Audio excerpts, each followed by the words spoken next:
What the Tech is brought to you by Glasswire. With Glasswire, you can see your current and past network activities, detect malware, and also detect bad behaving apps on Windows and Android. Use the code CYBER and get 50% off for a limited time. Glasswire.com.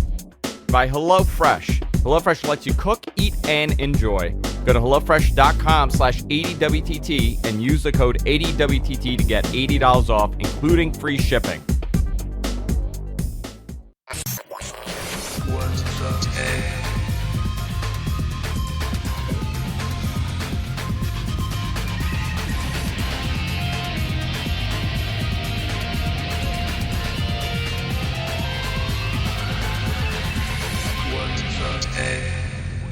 Hey everybody, I'm Andrew Zarin. Welcome to What the Tech. Of course, as always, I did a different intro today. Haha, joke's on you. I'm joined by Mr. Paul at the Ride. How you doing, Paul?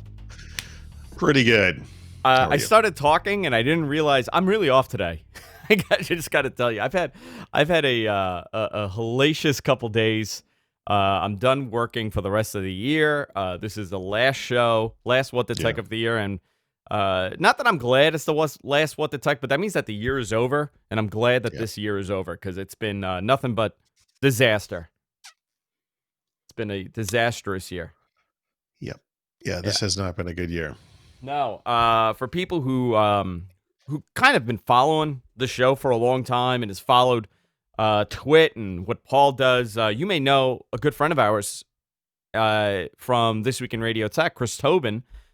Chris is one of the most brilliant engineers in broadcasting. He was a VP over at CBS. He had just became the CTO for WBGO, a radio station in Newark, New Jersey, a jazz station. And on Saturday, Kirk from Twit messaged me and told me that he passed away. He had a massive, he went into cardiac arrest and shoveling snow in front of the radio station and passed away. And it's been very devastating for this community. I mean, not just this show, because I don't think a lot of people know, but whenever Paul did remote shows with Mary Jo, Chris was the guy that helped me do all of that.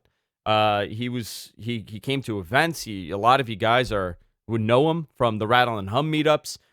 He's done shows at Rattle and Hum, and that really was shocking to the point that I didn't even know how to react, and which is rare because normally I'm very cautious about stuff like this, and I always try to kind of anticipate something, negativity happening.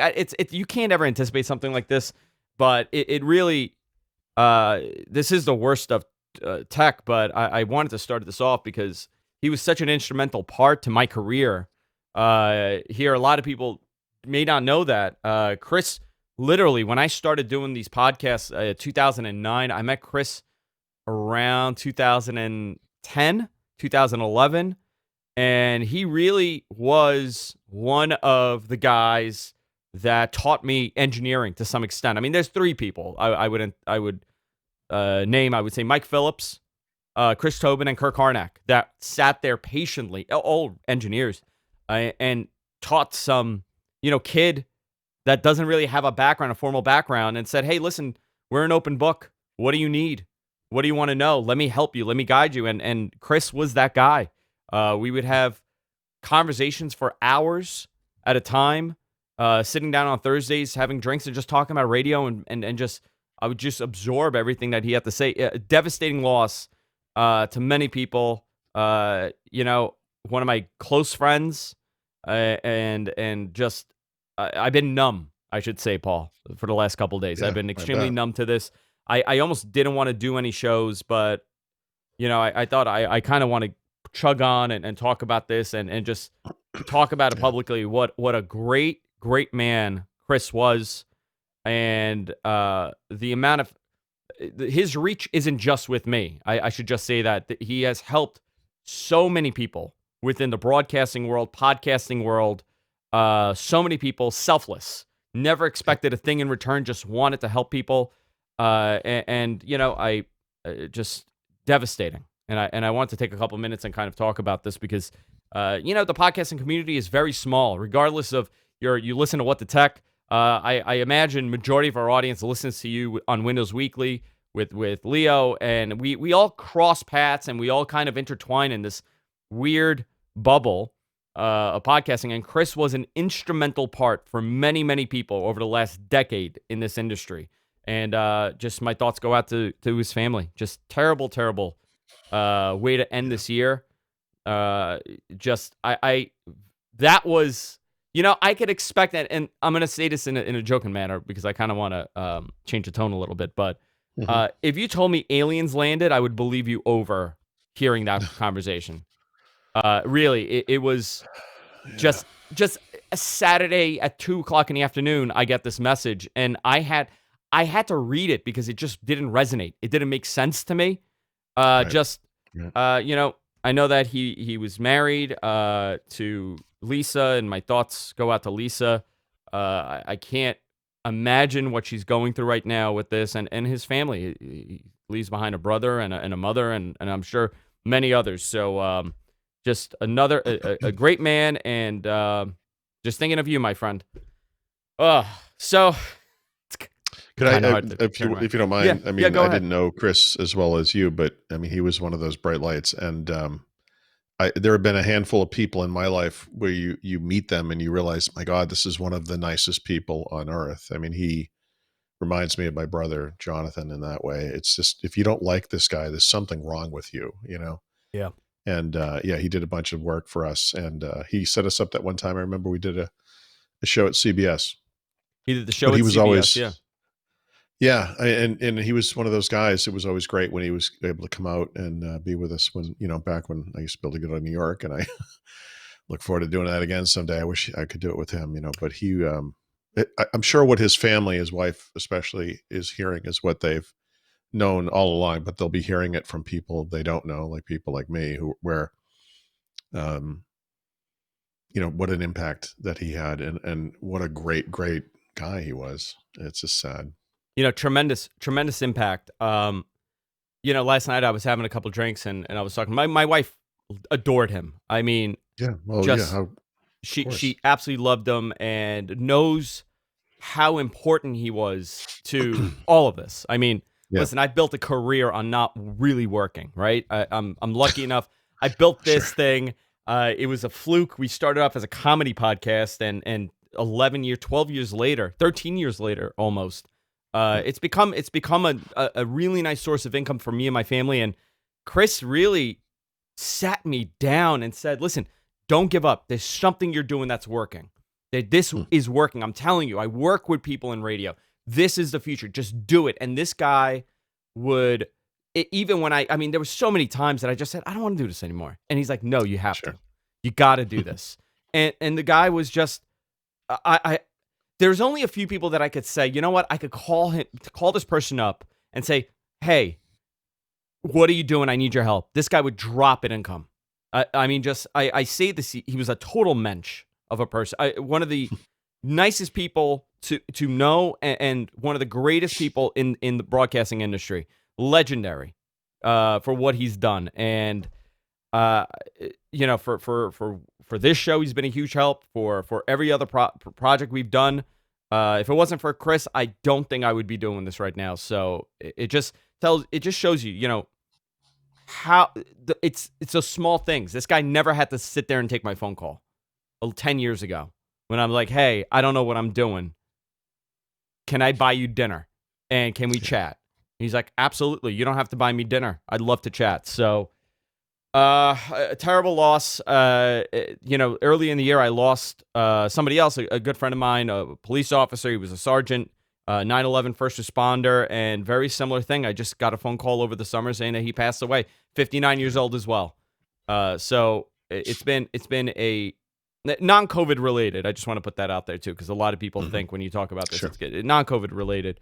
I don't even know if that makes it better or worse. Nothing makes it better, but it just, I don't know. It's terrible.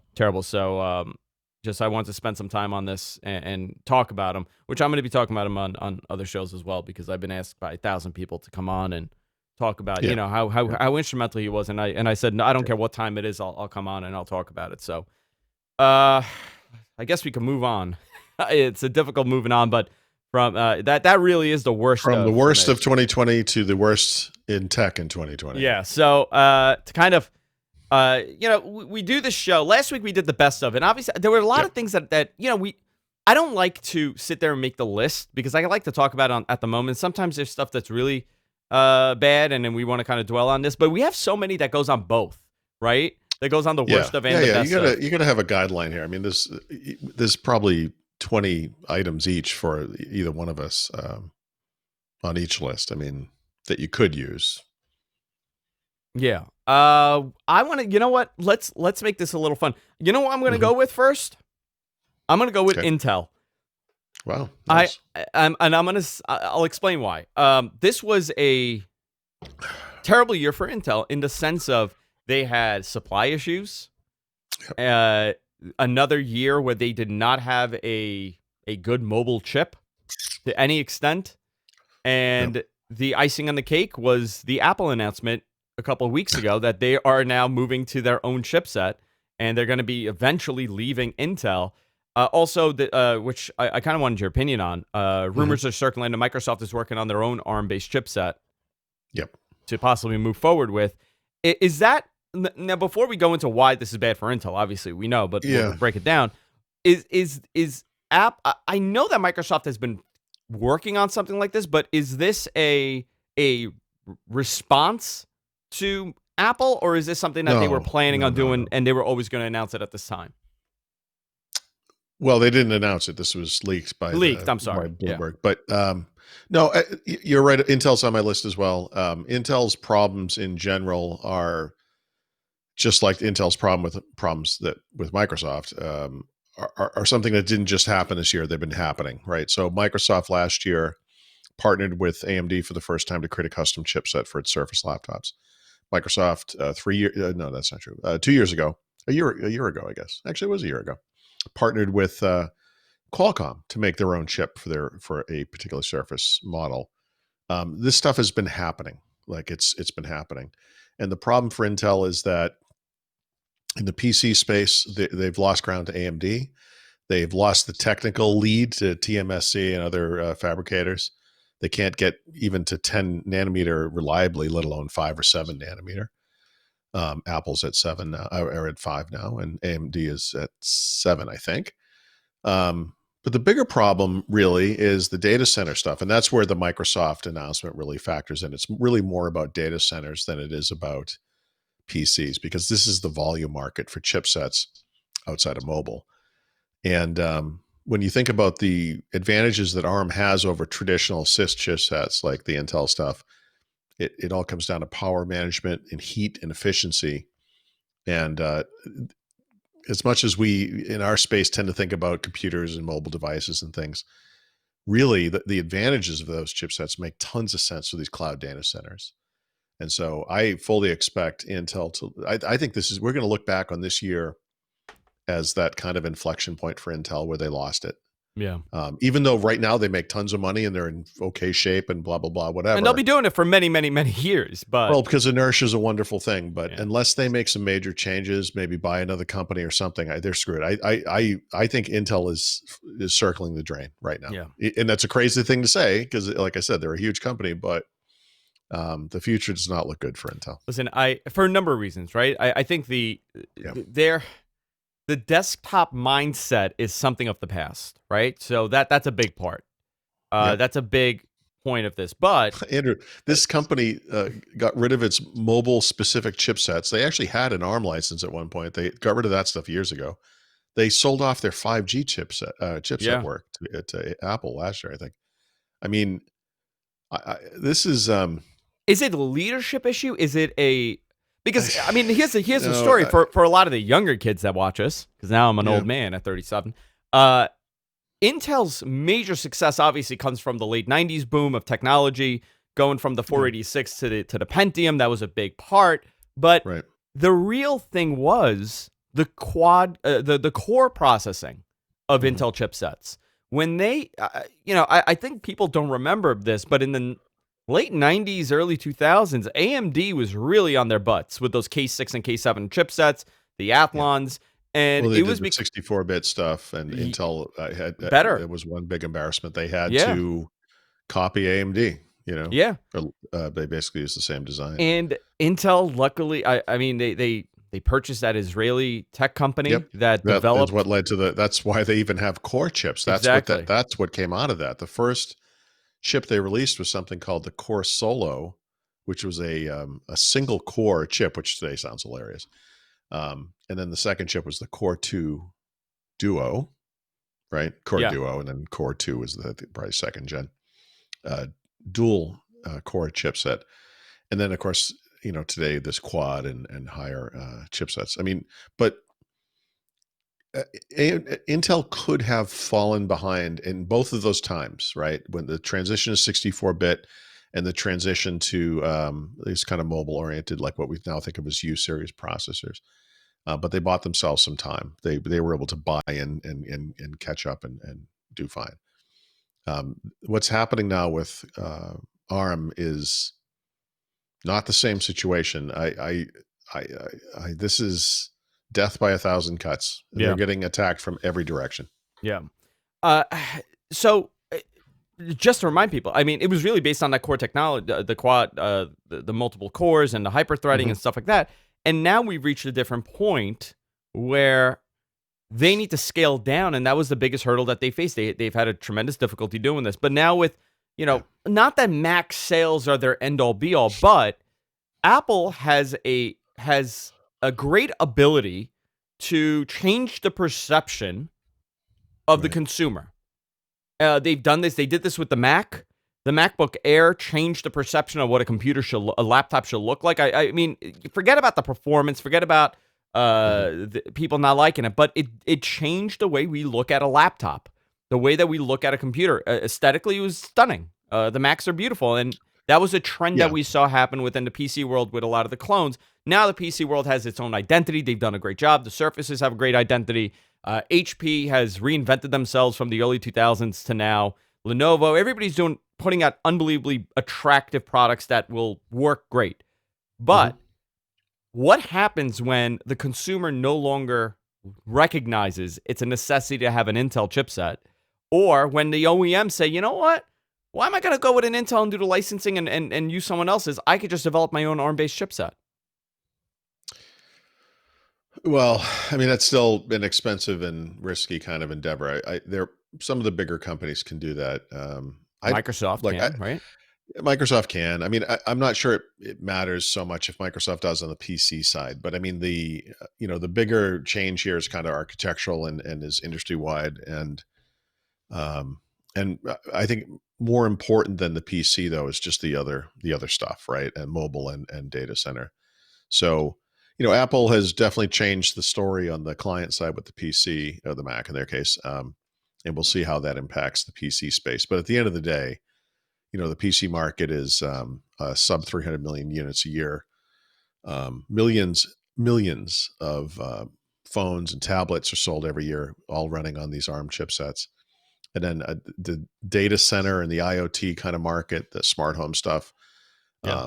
these are all going ARM. It's just the way it is. And at some point, you've got this giant pie with different size slices, and Intel is cut out of every single slice except for one, the PC. And even if Intel retained the PC 100%, which they won't, it's the smallest slice on the pie by far. Yeah. So they're right now they're the biggest player in the smallest market there is for personal computing, Yeah. and I, it's just going to get worse. Listen, we're back to the core rush. I think that's going to be the future of the next 5 years of computing. Uh, Yeah. you know, we're talking about Apple possibly putting a 32 core ARM-based chip in their Mac Pros. you Well, I know, mean, it's a different architecture. I mean, that's part of it. But AMD has not experimented. I mean, AMD has implemented a multi-core approach on what is essentially right an x86 style chipset, right, for PCs. You see, I don't even know what their PC processors scale to, but they are 12 or more cores, I believe.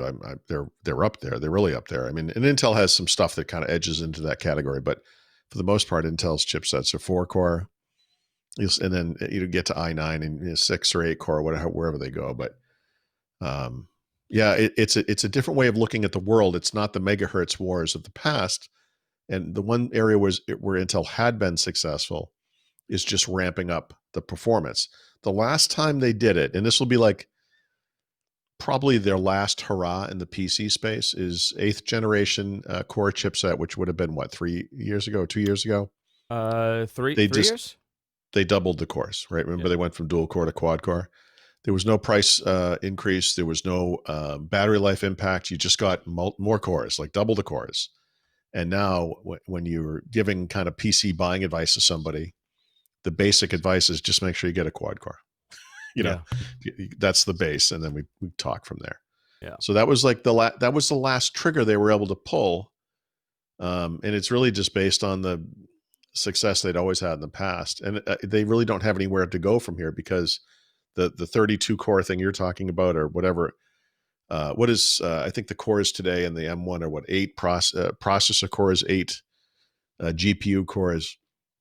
On the CPU side, they're split probably evenly, but I'm not 100% sure. But normally on ARM, you see evenly split between what they call performance and efficiency cores.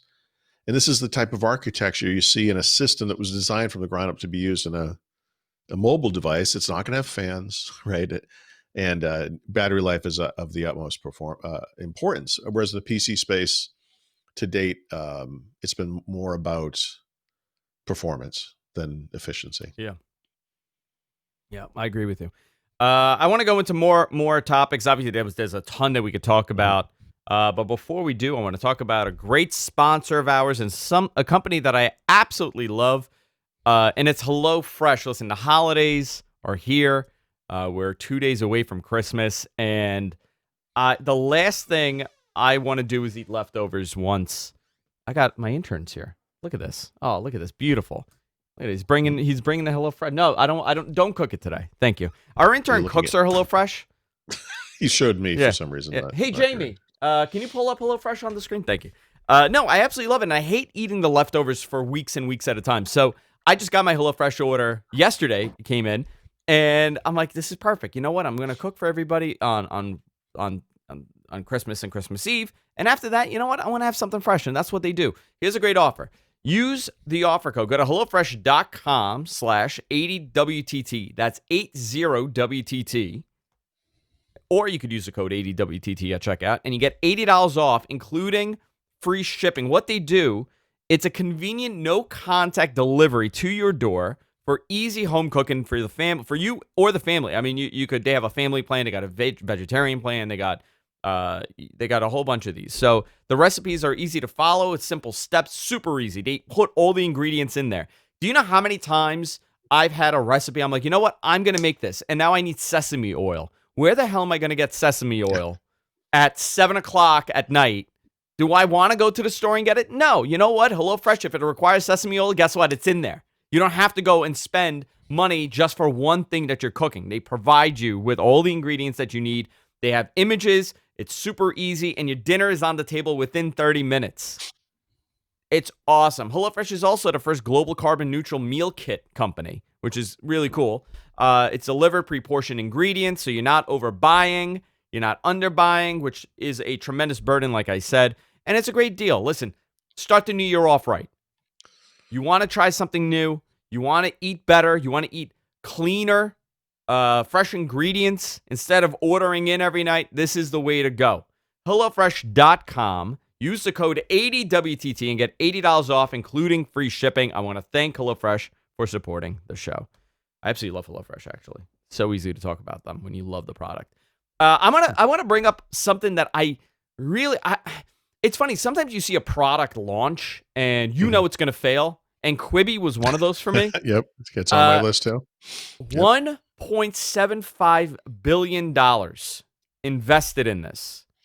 And it failed terribly. Now, for people who don't know what it was high quality content that was being created. Like the Kardashians had products in there. A lot of people had secondary and third style shows on there, but they were short format and they were vertical. Right. The shows. At the time there was a huge portion of people that thought people want to watch television like this. in a vertical style did not I know. work. Did you consume any Nope. content from Quibi? No. I No, think but their entire budget went to marketing instead of content. yeah, and they tried they tried everything they could to sell this service to successful services, and nobody even looked at it. It was like, just no, like, no, thank you. The dark side to this, though, so Quibi's kind of come and gone, and whatever, we can joke about it, but this is part of a bigger problem with this year, which is that there are just all of a sudden too many streaming services. Tremendous amount. Yeah, and it was already confusing enough. When I go back like 3 years ago when I moved to Pennsylvania, I wrote a lot about cord cutting, and I've kind of filled in the gaps in the time since as necessary. But um, at the time, you could get something like YouTube TV for $35 a month, and they were still lacking in some channels, of course, and those things kind of came on. But you could make two cases for cord cutting, and one was that you were going to save a lot of money, and the Yeah. other one was that you now it was very easy to go from service to service. There were no long-term contracts, et cetera, et cetera.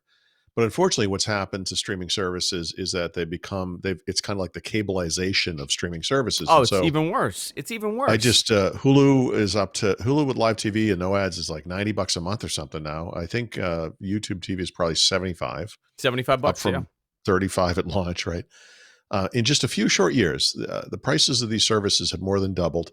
And it's because all the content creators are now doing to them what they already did to cable, which is ruin it. And what this has caused, and of course the switch away from cable into these kind of decentralized services has caused the content makers to make their own services. So things like CBS All Access, which came out last year, or Peacock, which is the NBC version of that. Yeah. ABC, which is owned by Disney, which blah blah blah. They have at least 4 different services. I know they have Hulu and Disney Plus and ESPN Plus, and I think some other thing. And it's like, guys, you can't really save that much money or any money now by going to streaming services. No. There's no saving still, money. but you still have the advantage of going from service to service. And I often talk about, you can do Netflix this month and do Hulu next month, or however you want to do it, based on what's out there, and save money that way. But it's just a confusing mess, And a lot of times you'll read a story about some great new series and you'll be like, oh, this sounds awesome. Where is it? And you're like, what is this? Where is this service? Like, you don't even know what it is. Like Epix has a service, like it's Yeah. it's too much. And Quibi was part of the problem, and it was probably a really public, example of the problem. But It was targeting a younger generation yeah, of media consumption. And think about how specific you're looking at the people that are on TikTok and Snapchat. That you took you took the TikTok model of vertical videos, shorter format. Obviously, we're talking a couple minutes instead of a couple seconds here, but you have TV executives and you have tech executives like I believe HP's former CEO, right? Meg. Oh, really?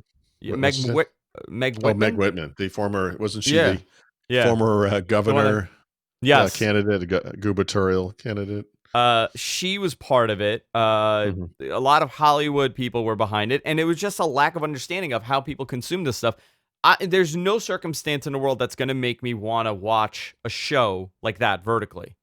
Well, this is like when old people hear about hip stuff that young kids are doing, and they try to emulate it, and they have no idea what they're talking about. But man, what a push it was marketing wise for this thing. Yeah. Yep. Huge push for it. Terrible. Disaster. So that's definitely on my list here because I think it. Well, listen, you kind of bring up, you kind of touched on something else. Cord cutting, right? The whole concept was, for most people, was that I'm going to eliminate the service because I want to save money. I don't want to pay the box rental fee. I don't want to pay for cable. I don't want to pay $120 a month. But in reality, if you want, if you have YouTube TV and you want HBO, you're paying $120 something. That's crazy. It's already. Crazy.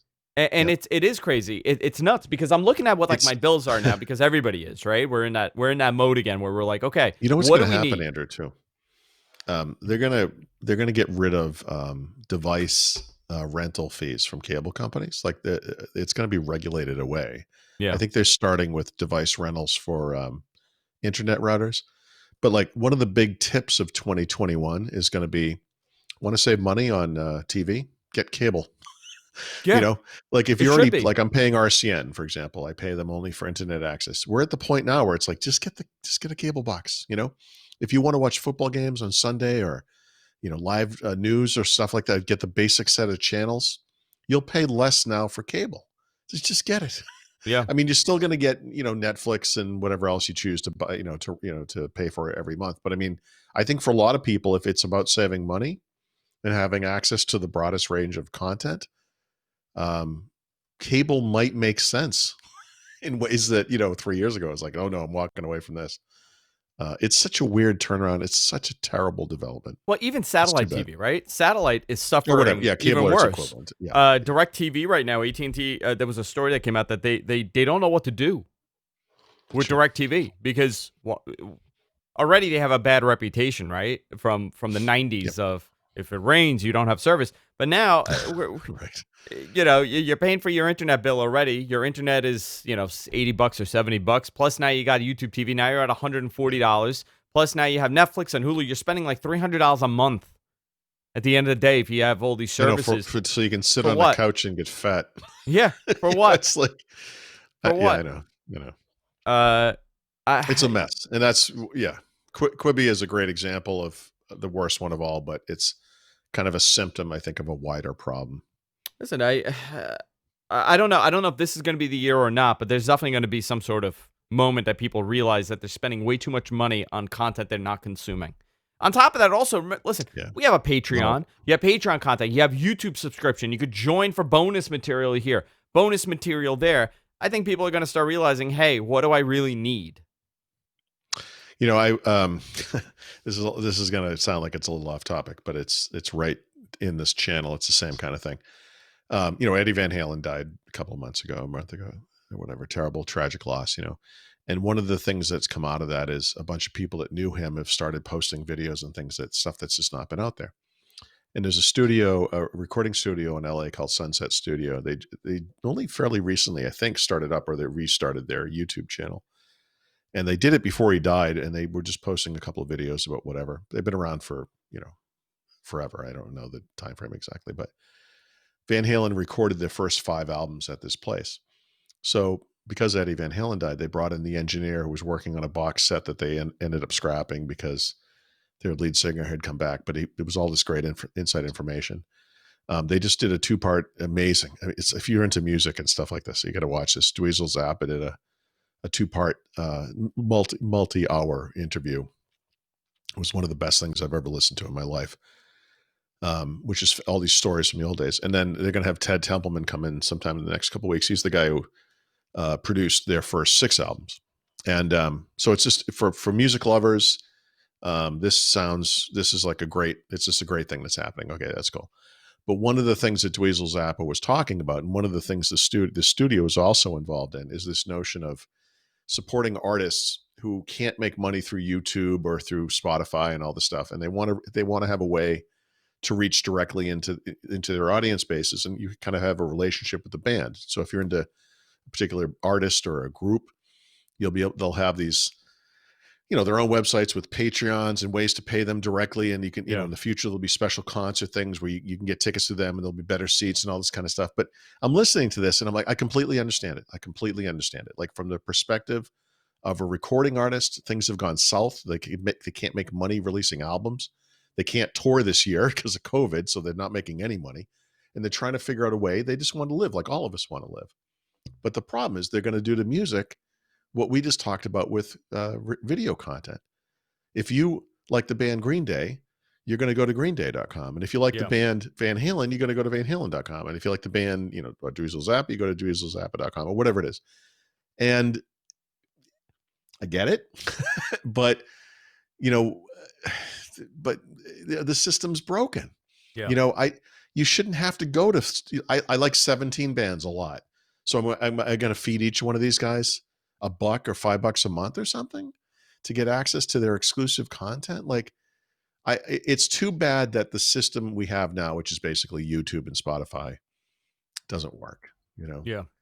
Well, it's the same thing, isn't it? Like it's just music versus TV and movie.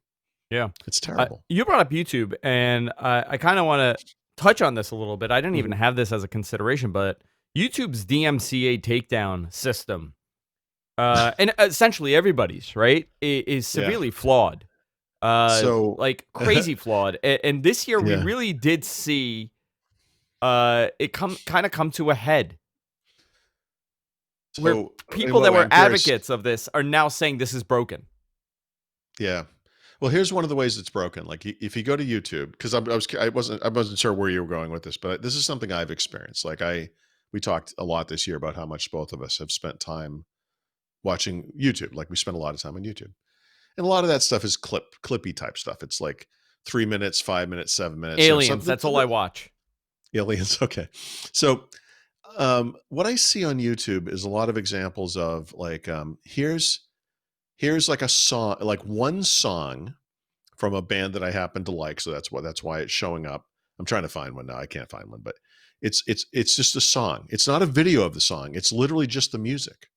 So if you click on it, it just shows the album and it plays the song. And it was posted by Bob Smith, not by the band. So I'm thinking to myself, well, how does this work? I just found one. How does this work? So it's like, well, okay, can I report this, right? And it's like, yeah, you can report it. And there's all these different things. You know what's not on here? What? If it doesn't infringe, like I can't say this infringes on the rights of the copy holder. I can't. The only way I can do that is if I own the content.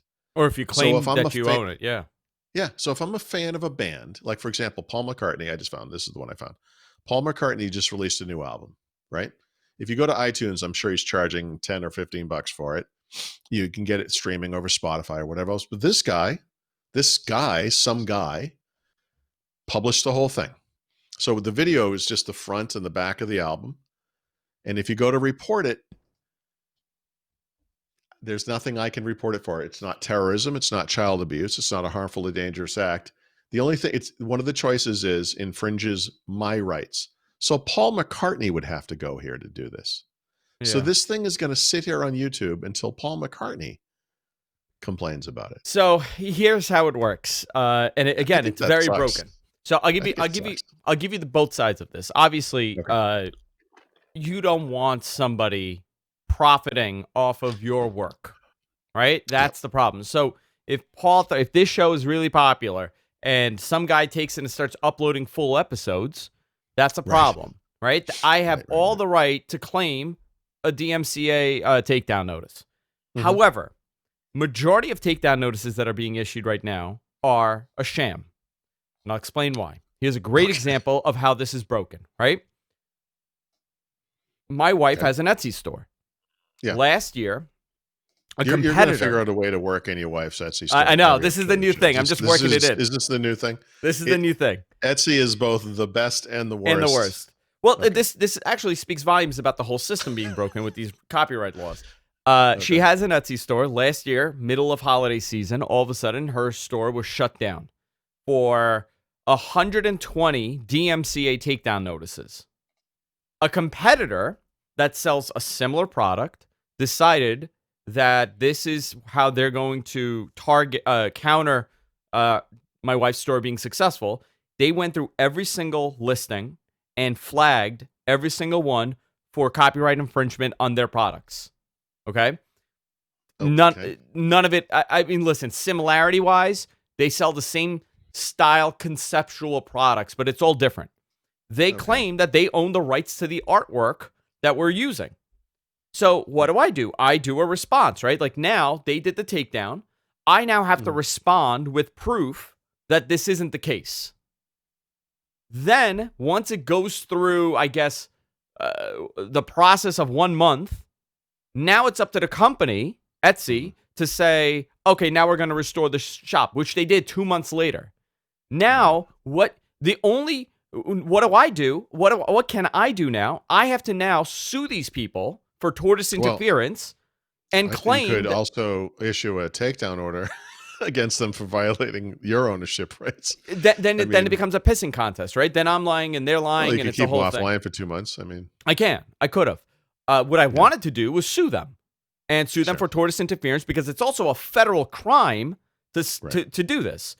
Right. So I sent a very nice email to them, and they decided that they do not want to compete and sell this product anymore.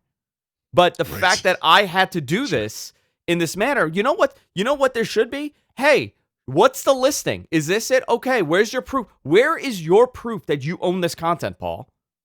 You don't have to show that proof. I could, I mean, in God's honest truth, I could go claim anything, claim it, and automatically the judgment is in my favor, and it's now their responsibility to fight it. Nonsense. That's crazy. And you're seeing this with content creators. We had an advertiser where the advertiser provided us the graphical opening, and in 1 month, we got a DMCA takedown notice by another company.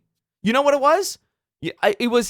I'm sorry. It was a photo of a Microsoft device. I forgot which device it was. It could have been a Surface. It could have been something.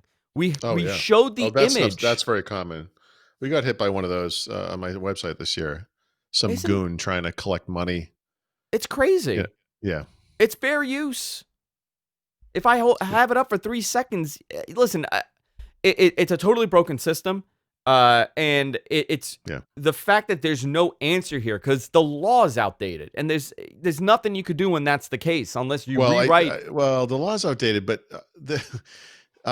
these companies, YouTube and whoever else, are this is they're just set up to protect themselves. They're not doing a good job of protecting legitimate copyright holders.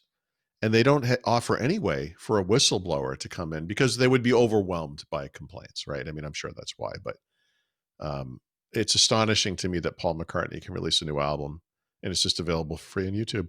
And YouTube should be liable for that, Listen, that's a slippery slope we're going down, right? And that's a big question of, are you a publisher or are you a pipe? Yeah, and that's going to be a discussion over the next. Both. They're both. That's the reality. You can't not be both. They're more than they're it's also they're a publisher and a pipe. They're also an ad engine of which they are deriving most of the revenues.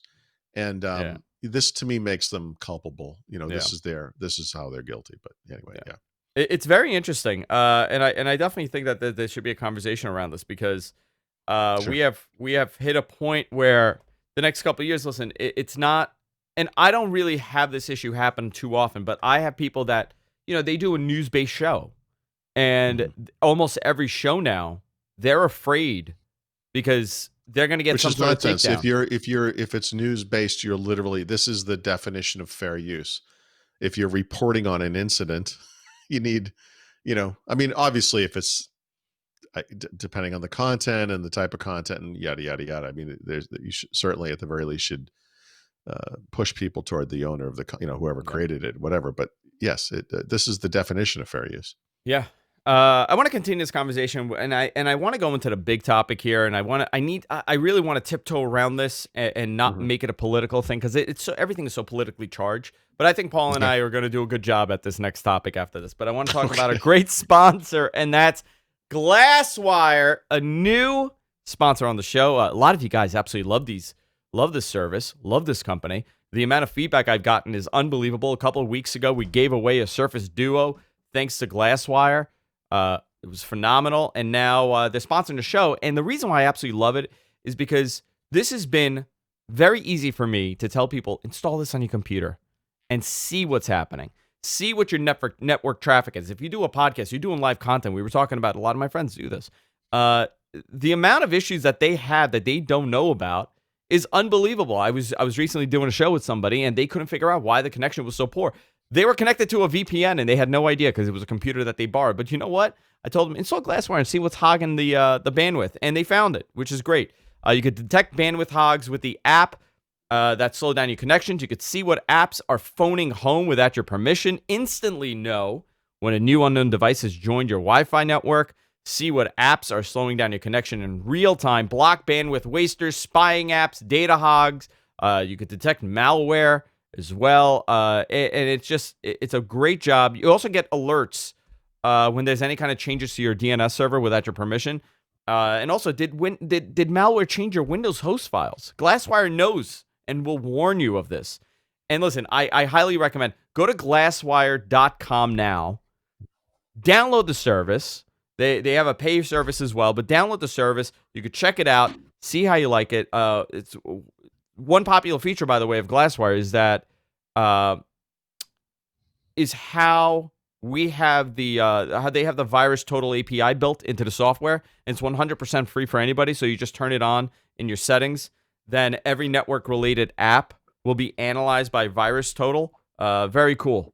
Very cool stuff. These guys are great. I absolutely love them. I highly recommend you check them out. Glasswire.com. I want to thank Glasswire for supporting What the Tech. So the internet is on my list of the worst of internet. 2020. The entirety of the internet. That's incredible. Last week we were talking about, and this is I know we're gonna get a lot of messages about this, so I kind of want to go into it. This last is not week what I thought you were going to say. Oh, what were you going? What do you think you were going? I thought you were going to talk about like the Chinese stuff, like TikTok, Huawei. Oh, yeah. I mean, let's go with that. Yeah. Terrible. No, I now I need to know what's wrong. Can I tell you? I secretly love TikTok. I'm on TikTok every night. I seriously, it's one of the things I just go through TikTok and you understand it's usurping our democracy and that. Listen, luckily for me, I don't work for the government, so my phone doesn't need to be clean wiped. Listen, I get it. Right. You work for the government. I kind of don't want you to have TikTok on your government issued phone. You know, maybe I don't want that. Yeah. Maybe I want you just to work for me. Work for the country. Wait, but what's wrong with the internet? So the internet, I don't know if you know this, is a cesspool, Paul. We've mentioned this. Oh, maybe I do have this. I have this under social media. Okay, perfect. Yeah, social media. This is like misinformation and conspiracy theory. There's numerous parts to this, and there is no. I'm going to tell you right now. I don't have a solution to fixing this. Right? Okay. I want to present this in the best forward way, right? I'll tell you what. You know what I want to say so much sometimes? About offending anybody. Just I know, but everybody gets it. What's wrong? I have a big problem. I think anonymity is going to be, at the end of the day, the demise of the internet as we know it today. And I'm going to tell you why. Obviously, anonymity is a great aspect of the internet. If you are a whistleblower, if you are, reporting on atrocities happening in areas of the world that you normally wouldn't have the freedom to talk about, yes, it is very much needed, and there are services for that. But we look at Twitter, right? Twitter's a great example of this. I use Twitter. I thought I used Twitter like a normal person, but I guess I'm wrong. I don't put my dirty laundry on there. I don't argue with people. I don't get into deep political conversations on Twitter. I use it as a happy place, and I always felt that that's how the internet is. I've always used it as for positivity. However, you're using Twitter wrong, Andrew. That's exactly. I am. I know that's the problem. What it's for. That's the problem. Not it. Now, I'm a little bit different. Would I be a dick if I was not doing a show and I did not have my name associated to a profile? I don't think so, because that's not me. But but hold on a second. There's a power of being anonymous that I think a lot of people don't even consider. Would you be more likely to be a dick knowing that no one could come after you? Probably. Actually, probably, right? Yeah. I mean, you're not inherently a dick, but I mean, you might be more inclined to lash out at people knowing no one was coming after you, like no one could, right? I mean, there's definitely a power to it.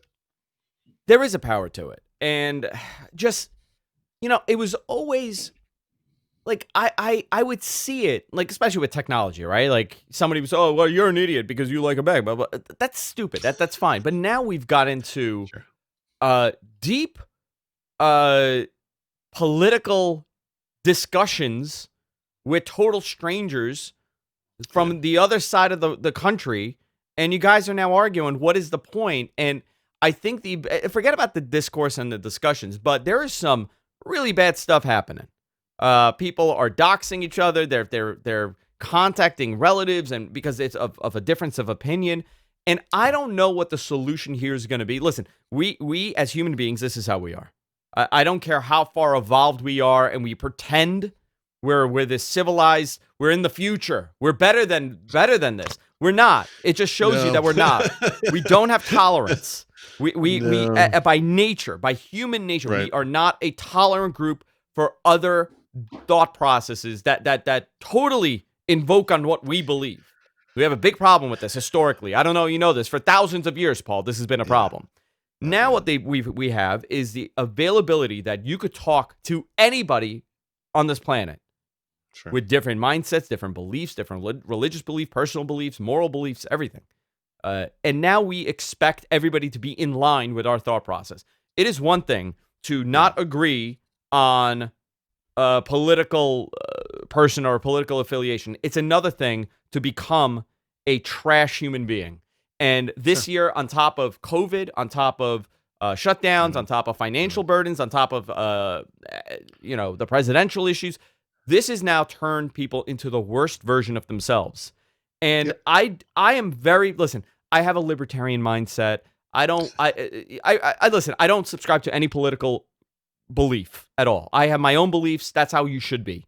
I don't like to be tagged. I don't like to be grouped into a team. This isn't basketball. This isn't the NFL. I'm not rooting for the Giants. To root for a group like, a team, it's silly to me, but that's just me.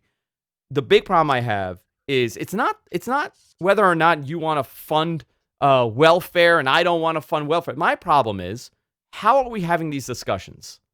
How are these discussions happening? It's very accusatory. It's aggressive. And this is what we've become. So how do you change that culture? And you can't. And this is what I made the joke last week. Can't. No, we can't. I made the joke last week about I would love to have a panel of guys that are way smarter than me doing this. Like Tom Merritt, I think he's one of the smartest people when it comes to this stuff. I would love to have him on to talk about what he thinks. You need people who think differently. One example of this, I don't know if I was on Twit on Sunday night, and it was amazing because that was for me was that situation. I was on the show with Steve Gibson and Leo, obviously, but also Jeff Jarvis, and Steve and Jeff are smarter than I am, and they have different viewpoints and they have different areas of expertise or whatever. But we were talking about autonomous vehicles, cars that drive themselves. And Steve said, we were working on this in the 70s. It's impossible. Yeah. And it's not that like computer science progresses to the point where it becomes possible. It's literally impossible. But he said, and I'm paraphrasing here, but he said, we're approaching this problem from the wrong angle. The problem isn't cars having to drive on streets with people who are driving their own cars or people are crossing the street. The problem is the roads. If you want this to work, you got to change the roads. Put something in the road that the cars can follow, not have them look at the crazy shit that's painted on streets that's different everywhere and have them figure that out. The streets need to be consistent. And when you hear something like that, you're like, right, right. We have been going after the wrong thing. And by the way, solving the problem in the way that he described would be no less expensive and no more expensive, I should say, than doing it the way we're doing it now. It's just, he's right. Yeah. In fact, in many ways, it means that cars would become a lot more like trains, right? Which is kind of interesting. But anyway, he's right. If the road is depicting where you're going, and these cars are intelligent enough, you know what? Well, if it was consistent, we're not going to, if it was consistent and it worked, right? You need a good track record. You would we could be flying at 95 miles an hour, and the roads are driving us. That's right. Anyway, I just bring that up as an example because it just happened and it's fresh in my mind, and I thought it was genius, and he is a genius. But we need that kind of thinking to be applied to the spread of misinformation and conspiracy theory on social media, on the internet in general, on news, on whatever. I mean, we've already talked about this a lot this year. I mean, I don't know that there's much more we can say, but I can't solve it. I don't have the brain cells. We collectively can't. You and I aren't going to solve this problem. But you're right. It's not unique to this year, but it's gotten worse every year. And of course, this year, between COVID and the election, it has reached a fevered pitch that is just kind of unprecedented. Do you listen? I'm an optimist, but I really hope that things change. Right? Yeah, it's a new, but I don't forget about who you wanted for president, but it's a new president. It's a new start for everything, right? In 2021, vaccines here, things are changing a little bit. I don't know if it's going to be for the better or for the worse. I can't tell you that because It is going to I be for the can't. better.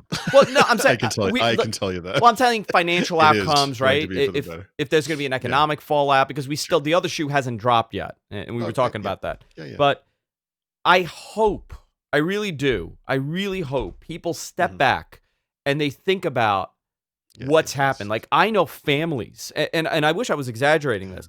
I know families that have not spoken because they have a difference of opinion. But this is, like I said, we're not going to solve this. We can't. No, we can't. All we can do is just say, look, everyone knows. But here's my question to you, right? Do you think, no, really, because listen, we're talking about smart people. You're smarter than me. Do you think do you think, and I'm going to use the wrong words here. Do you think Twitter and Facebook and Instagram, for example, they're going to come to this realization where they say, listen, I understand anonymity, but we need to do something other than having this free-for-all where anybody could sign up. Facebook, you need your real name, obviously, for Facebook, but you got to sign up, and we need to know at least what this is. This is related to the thing I talked about earlier with YouTube and being able to report a copyright violation. These things are not all these things, whether the social media services like Twitter or Facebook or YouTube or whatever, they're set up to protect themselves, you know. And on the one hand, there is a wonderful, libertarian kind of thing to everyone can publish anything, and we all doesn't have work like that, though. The reality, but it doesn't work. Yeah, it doesn't work. And I don't finding, like I said, I can't solve. I don't have an answer. I don't know. In my own little world, I've raised this issue with the team of people I work with many times this year. I want to understand how someone can sign up for my site. They have to provide an email address of some kind, and then they publish spam. So I want to know why that happens. How it is not hard to require to have a system where the first 5 things they post have to go through me. Yeah. And I approve them. And once I do that, then they get to do whatever they want. And then they get monitored normally, like, because I see this stuff every day. And blah, blah, blah, blah, blah. And nothing ever happens. And the whole year's gone by. And I just, this morning, I went through the comments. There was some spam. And once again, in my brain, I thought, for probably the 52nd time this year, why can't we do this? Why the frick don't we have a thing in place where we verify who these people are? Like and I've talked about, I play on Xbox Live when I play video games. You have a gamer tag, which is right there, a slice of being anonymous.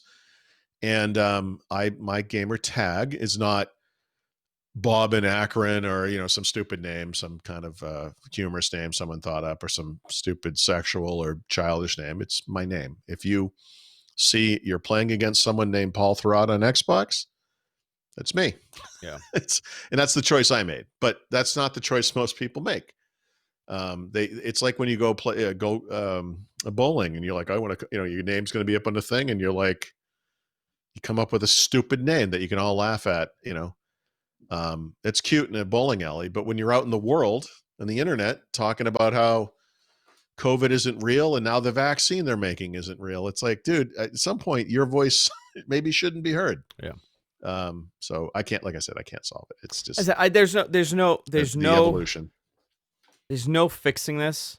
And the other problem here is maybe there is, but I don't know. I said, it needs smart people thinking differently. Exactly. They need to think differently. The current model doesn't work, because here's the other problem, right? Fact checking, right? Fact checkers. I got just who's fact checking? What are we fact checking? What are we not happy with? Sure. What words affected? Like I got a suspension from Twitter. 11 years I've been on Twitter. I got a suspension twice this year. What? A timeout. The first one was, I wish I was exaggerating. I posted a photo of Hulk Hogan, okay? And I wrote, how does one achieve this level of tan? Because he has the skin of a hot dog. I mean, this man is so overly tanned. I posted that. It's a joke, obviously, and I absolutely love tanning. So there you go. That's a joke, right? I got a warning for being insensitive with my comments. Somebody possibly reported me for a racial comment, and I got a 24-hour timeout or a 48-hour timeout, whatever it was. Yeah. Have you ever heard me to make a racial comment? No. I mean, forget about it in person, but even yeah. online, I mean, that's not who I am. The second thing was somebody tweeted something about 5G, and I wrote, and I alluded at the joke about the idiots that believe that this illness is being caused by 5G. Like, how does one have that mindset? Right. And I got a 48-hour thing for spreading misinformation. I think they might have misunderstood what you were talking about. I mean, I mean, and I'm looking at this and I'm like, okay, well, is it an algorithm? Is it someone reporting me? And why can't I just be like, hey guys, hey, you made a mistake here, you know? we gotta we gotta move past this. I know, We can't solve this problem. I know. So it's bizarre. All that I had this bizarre. on my list, but it was under social media. Okay. Misinformation. What else do you have? Well, I had the TikTok Huawei stuff, right? This crazy FUD attack on Chinese companies by the United States. I mean, this is just our country fearing they're going to lose their technological leadership, and they're claiming that you never know, they might do something evil because they're Chinese. They're different. You know, they're the argument when the argument is they're different from us, thus they are evil. That's racism. I'm sorry, that's just racism. Yeah. And there's never been any evidence. Well, the youth of this country is going to obviously be corrupted by by the propaganda of twerking on TikTok. Okay, so I don't give a crap about TikTok. That thing could disappear tonight. I wouldn't care less. But I have a bigger issue with Huawei. Not so much for the networking stuff. I feel like countries should be able to evaluate Huawei networking for its security or whatever on their own and make their own decisions. That's fine. Yeah. Huawei certainly has a checkered history with reliability and quality on the networking stuff. But here's the problem. I cover personal technology. Huawei makes the best phones in the world, and we can't buy them. You know, and by the way, we could buy them on some kind of a black market, a third-party site or something like that. But now we can't even get Google software on them, so they're useless. I care very much about smartphone photography. Huawei has the best smartphone cameras, period. Bar none, is not even close. And yet the phones that came out this year don't have Google services, don't have Google software. They're useless. And that sucks. And that's something horrible that we did as a country to a company. Like a unilateral attack on a single company by a country is not unprecedented, but it is unusual. And here's a question. No evidence. Didn't we, I could be remembering this totally wrong. 2013, didn't we do something similar with another, was it ZTE? It was another Yeah, but ZTE Chinese-based... is the networking. So yeah, we went after ZTE. Oh, we did. Okay. But yeah. And by the way, we're still technically, I think they're still on the list. ZTE is. The problem is that, well, the problem is what I already said, but there's also this kind of arbitrary nature of it. If we as a country, the United States, are going to decide that China is evil and we can't allow their technology to propagate, at least inside of our country, then we need to go after Chinese companies in general. But there's all these wishy-washy things there. Every single Xbox and PlayStation and iPhone and whatever else you choose to talk about is made in China. So I guess that's okay. U.S. companies are able to save money by manufacturing things in China instead of somewhere else. And there's no problems there. We're not going to worry about that stuff. It's just arbitrary. That's all. So I'm part of the issue I had with the previous topic is that I'm fact-based, and what that means is like any human being, I form opinions based on the information I have, and it's not always complete. It's not always right. And what that means is that over time, I may change my opinions about things as I learn more about it. Mm-hmm. Yeah. And, well, you're a well-rounded human being, Paul. I guess so, but whatever. I'm really interested in facts. And one thing that's never come out in this Huawei case, not once, not ever, not anywhere, is this notion that we have some evidence that proves that these guys have done anything wrong ever, even one time. And related to the topics I just talked about, Huawei is, like any big corporation, has done horrible things. Of course they have. Samsung has done horrible things. Microsoft has. Apple has. They all have. But as far as like international espionage, I'd like to see some evidence. I live in a democracy. I should be able to see that evidence. But at the very least, I should be able to hear from one of our many allies, someone, some premier, some prime minister, some president, some dictator, step up to a microphone and say, look, the United States has provided us with compelling evidence that Huawei has done something wrong, and that's why we're excluding them from our networks. No one has ever said that Yeah. because the United States has never done that. The It doesn't fear, exist. the It's fear of, FUD. It's yeah, just FUD. the fear is And I don't sometimes like that. worse. It's xenophobia Yeah. and it's racism, and I have a problem with that. So Listen, it's, I mean, on, forget about reliability, but yeah. I grew up during a time that nobody would buy a Korean car. You're gonna die in Oh yeah. that thing. Or a Japanese car Or if you want to go a Japanese, little older. I mean, yeah, remember yeah. in the wake of World War II, Japanese stuff was crap. It was considered crap. It was toys. And this is everything from electronics to cars Yeah, in and 20 everything in years they between. turned it around. Yeah, and these giant, impressive companies have come out of this. Sony in the electronic space in Japan, anyway, and obviously, Honda, Toyota, et cetera, and for cars. And then, yeah, and one of my memories that I'll never forget. I was shopping. I was going to buy my first car, and it was obviously going to be a used car. But my dad heard about a new company new to us, called Hyundai, and this is 1987. Hyundai had just come to the United States. They were supposed to be inexpensive, Korean, which was very unusual for that time. Now we have several Korean car makers, obviously. And we went down and check it out. It was a little piece of crap, paper thin hood, and it was terrible. But the guy opened, I never forget this. The guy opened the hood, put down the little rod, to hold it up because it was a piece of crap. And this tiny engine is sitting in the middle of the empty space inside of the hood. It's just, you could see air all around. You could see down to the ground. And What he was it? An said, Excel? Honda Excel? Hyundai yeah, Excel? the very first one. Yeah. XL. He said, I'll never forget. This is amazing. He goes, look, I know you're probably worried about the quality of the car, but he goes, the good news is this is a Mitsubishi engine. Yes, it was. It was a Mitsubishi And my engine. dad and I looked at each other and we were like, is that good? We were like, what are you talking, Mitsubishi engine? I know they make televisions. Like, what Mitsubishi? But Mitsubishi makes cars. I mean, obviously, actually, they still do. But anyway, at the time, we were just like, I didn't buy one, by the way. Yeah, it was a, I believe they came in 3 variants: a 1.2 liter, a 1.4 liter, and a 1.6 liter Mitsubishi. Yeah, I don't remember, but they were rear drive. They were rear wheel drive. The other experience I had was that much later in life. 10 or maybe 15 years later, probably 10 years later. Volkswagen had a car called the Fox, and the Fox was it was below the Jetta, but it was a 4-door sedan. It was a small car, and from a distance, it looked kind of nice. And I kind of liked the interior a little bit, and I was like, "This is interesting." And I went down to the Volkswagen dealership with Stephanie to look at it, and the guy said, "Pound for pound, this is as safe as any Volvo."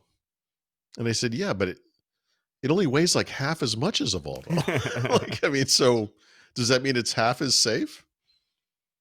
He didn't have an answer. Interesting. So I have something controversial on my list here. Really? Yeah. Now you have something. Now I have something very controversial. Okay. I'm going to say electric cars. Yeah. I'm going to, for a reason here. This was, and I don't know if a lot of this has to play with the fact that obviously COVID happened and manufacturing slowed down tremendously. I'm sure that has something to do with it. But very interestingly, this year was the year everybody was gloating that it's going to be the boom of electric cars. Obviously, Tesla's is a juggernaut now, and we didn't drive anywhere. But Tesla, they announced their that pickup truck, and then Chevy was having one. The Mustang electric hybrid which, by crossover, the way, looks pretty cool. It does look pretty cool. And but yet another year has gone by, and this is not. Nope. Even now, with Tesla being what it is, I find it interesting that a General Motors and a Ford and a Toyota haven't come out with the product, the car. I don't know. I feel like electric cars are inevitable. It's going to happen. I mean, yeah, it's happening. I think it's taking longer. It's I don't know. Electric cars are a lot more viable and realistic than self-driving cars, which are often the same thing, right? But I mean, the problem I have with electric cars isn't so much about the cars themselves. It's about everything else in the world, right? So I've been working from home for 25 years. And one of the things that's been both amusing and distressing to me is observing everyone else suddenly doing what I've been doing for over 2 decades, complaining about the things I've been complaining about for that whole time. So, for example, we're all home, we're all working from home. 7 o'clock in the morning, all the trucks roll into the neighborhood, and the loudest imaginable lawn machinery starts up, and everyone's mowing their lawn, driving around on these Star Wars vehicle looking things. And I've always been like, why does this stuff have to be so freaking loud? And when you think about like the rest of the world beyond cars, why aren't those machines electric? Why aren't the shipping trucks electric? Why aren't all the buses in cities electric? Why, it kind of goes on and on and on. Yeah. And getting cars into that space is important, and it's happening, like we said, but it can't be the end of it. Like, to me, it's everything else. Yeah. Why are we just doing cars? I mean, I know we're not literally just, there are electric bikes, and I think there are electric motorcycle type things and so forth, but it's very small. I think it's a number of things, right? Like right now I believe Ford has some announcement regarding battery technology. A major, and this has been the problem, right? And we've spoken about that. I mean, for years, as long as we've done the show, my father is one of these people in my entire life, and he's a big gearhead, right? He was a mechanic. He is so into electric cars, right? And he's really into better battery technology. And the problem is battery technology has not exponentially improved over the last, I mean, listen, I'm going to say 20 years because this technology, lithium-ion technology, has been around forever, but we're doing better at it, but it hasn't, I mean, like the computer processing boom, right? Like once the ball started rolling, Paul, things change really quickly. This has been a very slow process. And there's many factors here. One, it has a lot to do with the old guard really not wanting this to happen. If you're a General Motors or a Ford, do you want to redo your entire 100-year process? You don't. So you really hold on one second, because the problem you just described is the problem with Intel. That these are companies that have been really successful doing this one thing, and their whole process is based on funneling everything through this one thing. And when confronted by the world changing, those kinds of companies, just like people too, we're all the same, right? They're all companies run by people, but I mean, we just can't adapt to it, right? I think that's one of the things that makes the Microsoft story so interesting, because they did adapt to it in ways that Intel didn't. And then for cars, you can look at Tesla as, the Apple type disruptor. They're not going to be 80% of the market in a few years, right? They're going to be 8%. You know what I mean? Because they're the guys that made it happen. But eventually the established players are going to, some of them at least, so some of them will fail, of course. But this is going to happen. Yeah, it will happen. I hope so. It will. It will. I mean, it has to. No, I hope like soon. Like now. By the way, that stigma, do you remember that bizarre stigma that like electric cars aren't that fast, they're slow? I'm like, these things are unbelievably fast. The slowest torque and 0 to 60 perspective, there's nothing faster. Have you seen a current electric car that has a 0 to 60 under like 3.5 seconds? No. Yeah, I was gonna say it's 4 seconds or less. Yeah, exactly. It's unbelievable. Yep. I mean, my Mustang, the American in me, I have a 5-liter Mustang. Sure. Loud. I'm getting like 7 miles a gallon. Andrew, first of all, you're clearly a 50-year-old man on the inside. So I am. It's a 307, by the way, Paul, not a 302. I have a 307 5-liter. 307. Yeah. Okay. So you have like fuzzy dice. You have the extra GPU core. It's not the MacBook Air. It's the MacBook Pro. Yes, I have the MacBook Pro. But, because I love this stuff, but I'm probably going to be one of those guys that's like, no, nothing better than American engines, nothing better than American power, 5-liter, my LS1, listen, I grew up around that. Those guys will be interested in the new Mustang, which, by the way, goes 0 to 60 in under 4 seconds. And it, the Mach-E thing, whatever it's called. Yeah. My friend, she just got one of the crossover Tesla, the Model 3, I think.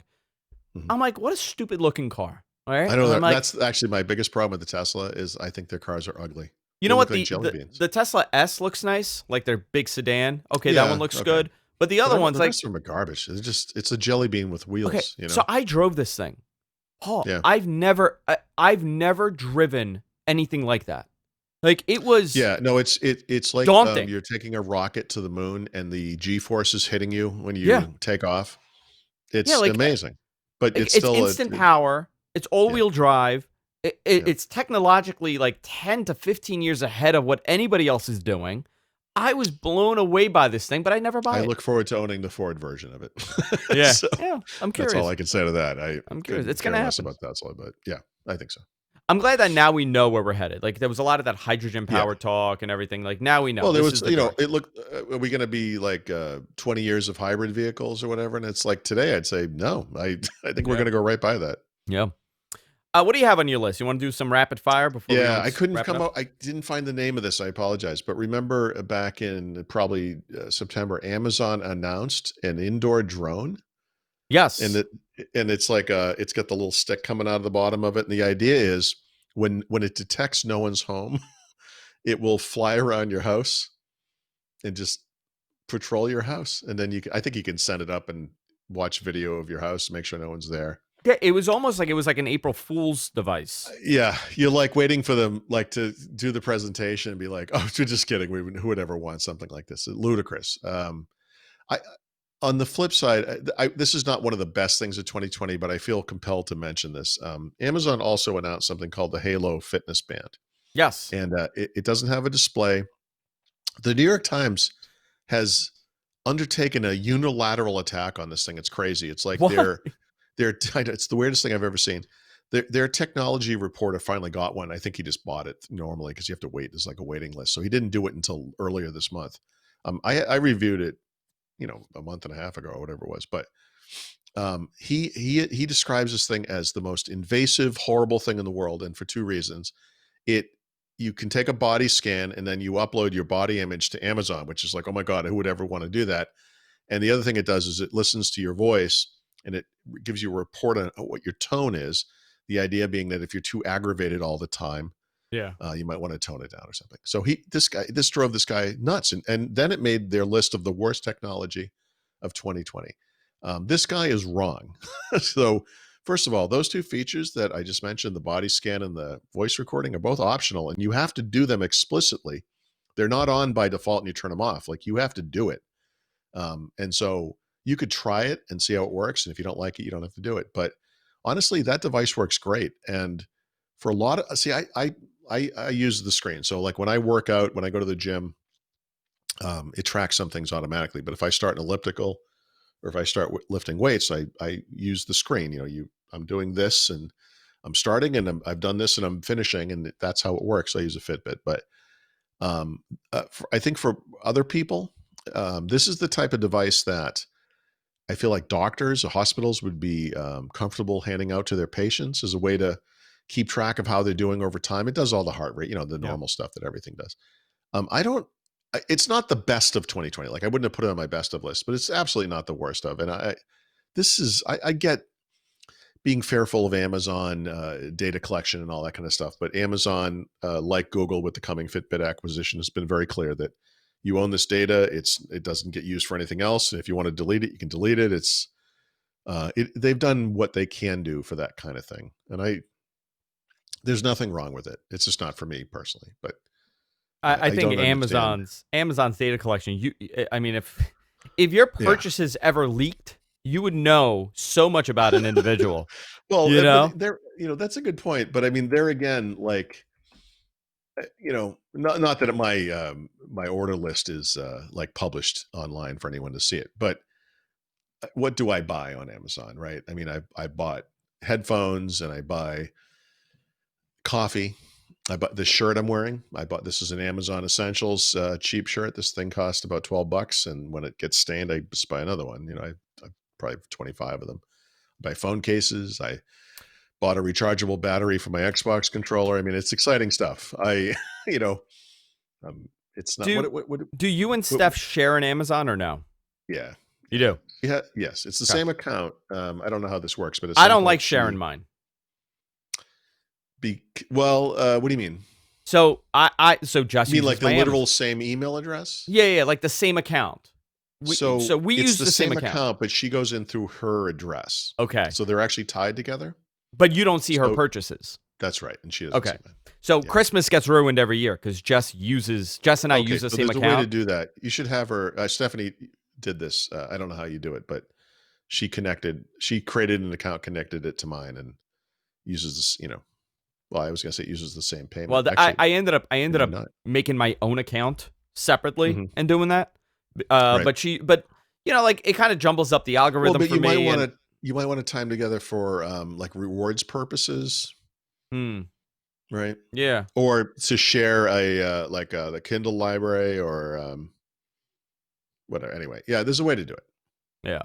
I think there's it's interesting. Any other quick ones you got?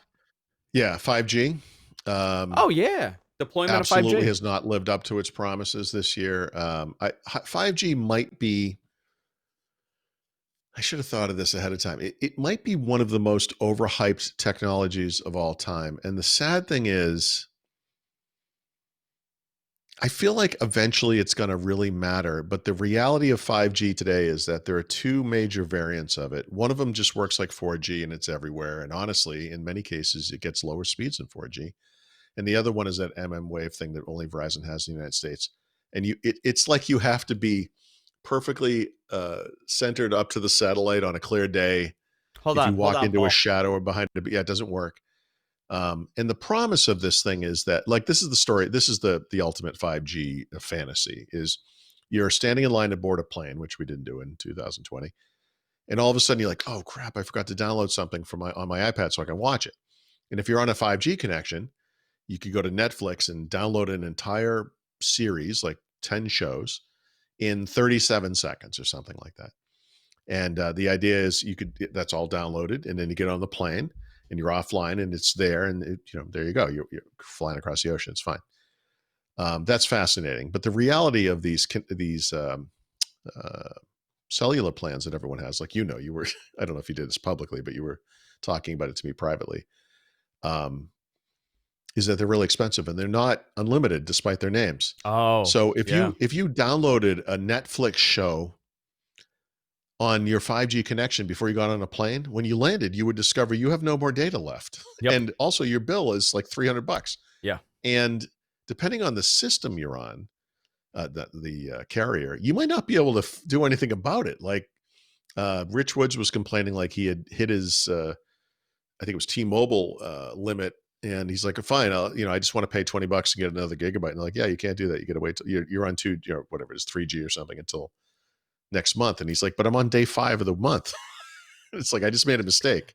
Yeah. And they're like, yeah, sorry. Sorry. And that's the dark side of 5G that no one's really talking about. But if they ever do fix 5G, you better hope they come out with real unlimited plans, because you hit the nail on the last one before we wrap it up. But I was going to go with the carriers on my worst of. And I'm going to explain to you a scenario that played out for me. I'm not saying that this is, I'm accurate with my... Is this what you were complaining to me about? My conspiracy. I have a conspiracy here. This is an absolute conspiracy. So, when I got the iPhone 11, my wife also got it too. And it was a time that they were doing their new Verizon plans, right? So when I went with my unlimited phone, I'm like, I just want to get a new phone. Somehow my phone went on the starter unlimited plan, right? So I have Which, by the way, is itself ludicrous. Okay. So starter unlimited plan. This one is on whatever unlimited. This is on the starter unlimited, and my wife's is on the play more unlimited. So I'm like, okay, what difference does it make? I'm like, I don't know what it is. I looked at the spec. It was like, do you want to stream HD content? I'm like, I really don't consume a lot of HD video on this thing. So whatever. I just let it be. I didn't even bother. But over the summer, because I'm home, I'm sitting in my backyard, and I can't even stream Spotify, right? Like, there's no service. I can't be on TikTok. TikTok is another great example. I can't scroll TikTok because the service is abysmal, the 4G service. And I can't figure it out because it's not always like that. It's normally really good. And it's been like this for months that my 4G is abysmal in my house, At Yeah. work, it's frustrating because on this phone, perfectly fine. On this one, terrible. Like right now, I have 5 bars. Okay, rarity. Yeah. I never had 5 bars. I had like 2 bars tops, nothing. Mhm. So I was like, you know what? I need to have a hotspot because I like to have a mobile hotspot, especially for my car. So I'm like, I need to upgrade now to have a hotspot because the starter plan doesn't have it. No. I went and I Right. updated to the $55 one instead of the $35 one. Mhm. What do you know? 5 bars. I'm getting 100 megabits down. I'm getting all of a sudden, it's almost like they were, and I'm not saying they are doing this. I know that they do network prioritization, and I don't know if this is what it is, but Right. my service became totally like unbelievable from just changing the plan. And I don't have any logic. I don't understand how that Oh, I even do. You're happened. paying $20 more a month. See, it's a pay for play. But is that a thing? This is Well, a question I'm asking the yeah. audience. So I didn't say this to you at the time, I don't think, but what went through my head, maybe I did say this, but the thing that went through my head was this isn't why it's weird for many years. Well, no, not many years, for 3 years ish. I haven't been using like a major carrier. I switched to AT&T in 2007 to get on the iPhone. At one point, I had multiple AT&T accounts because I was testing phones, and that seemed like it made sense. And then in, I want to say 2015, probably, but if not 2016, I switched to Google Fi. And since then, I've been on these, what are they called? NVMOs or whatever, these smaller kind of pseudo carriers. Now I'm on Mint Mobile, but anyway, I look at the way Verizon in particular, they're in many ways the worst one, but you use them, you live in New York, you want the best connection. They obviously, they have the best network and all that stuff. There are reasons people use it. But like the experience you had recently is not exactly why, but is kind of why I don't use any of the major carriers, because that's what they do. Like they're just, I it's stupid. And most people wouldn't even know that it could be better. So I thought I'm You know? going nuts, right? Like I don't want to talk about it on the air without me trying something. So you know what I did? I have another phone on my plan. Same exact thing. You know what I did? Right. I downgraded it, this one, to the starter plan. Mhm. And guess what, Paul? Service is shit. So Sure. is this a fluke? Is this a glitch? I don't know. All I could tell you is since November of last year, I have been barely able to do anything on Wi-Fi, on LTE on this thing. And all of a sudden Yeah. now, I have 100 megabits down, and I have about 60 megabits up. Right. But it does say network prioritization. So to me, that's exactly what it would mean. That I would have network priority to hit certain towers or get more speed allocated to me. I think you need to start a Verizon conspiracy theory channel on YouTube and then monetize it somehow, and then use other people's videos and images and to see if anyone complains. Can I start it off by saying, like, what is up, guys? Andrew here, and today we're talking about What's up, the dog? evils of Verizon. What's up, dog? Yeah, put your hat on backwards. I will. Have like a Verizon logo with a line through it. That's actually a great idea. All right, Paul, let's wrap it up. You want to do like 10 minutes of a bonus show? Sure. Okay, perfect. There you go. I got a shirt from Paul. Guys, if you're watching this live, stay tuned. We're going to continue a couple more minutes of our bonus show. If not, if you're listening to the podcast, I thank you for subscribing to the podcast. This was a bizarre year for nearly every single person on this planet. And this is the last show of the year. And my God, I hope 2021 brings you everything you imagined 2020 would bring. Listen, guys, it's going to get better. It's going to get better. Everything is fine. It's going to get better. I say that to myself every day just to get out of bed at this point. But if you enjoy the show, hey, help us out. Subscribe to us on Patreon, patreon.com/whatthetech. You could go there. We do our bonus show each week. It's a little as $1 per episode. You can fund us, and it helps. I got to pay. Suncast has been a lifesaver this year. This guy's worked so hard at producing all our content. It helps pay him. It helps do our upgrades. I lost another camera. My daughter, by mistake, knocked over my Sony A7 II, and it's totally dead. And the repair is going to cost me as much as it's going to cost to get a new one. So We still need Nice. to do upgrades. I mean, that's just the nature of it. What are you going to do? You can't get mad. It was an accident. So that goes to funding this, to building this network and building the shows. And we have a lot of cool stuff coming up this year. Again, Paul, I want to say this. I'm so grateful for you. I'm so grateful that we do the show. I really am. One of the best people in my life, and I truly appreciate doing this with you all these years. Honestly, it's been. This was supposed to be a one-off. You were supposed to come on once. Yeah. And then it turned into this, and I'm extremely grateful. I became like a barnacle on the edge of the ship. You did, and it's your show. You're not a guest, it's your show. So, I absolutely love you guys, everybody that watches, and I thank you. And listen, I'll see you in the new year. We'll do some cool stuff. If you're watching live, stay tuned. We got What to Talk coming. So we'll see y'all next time.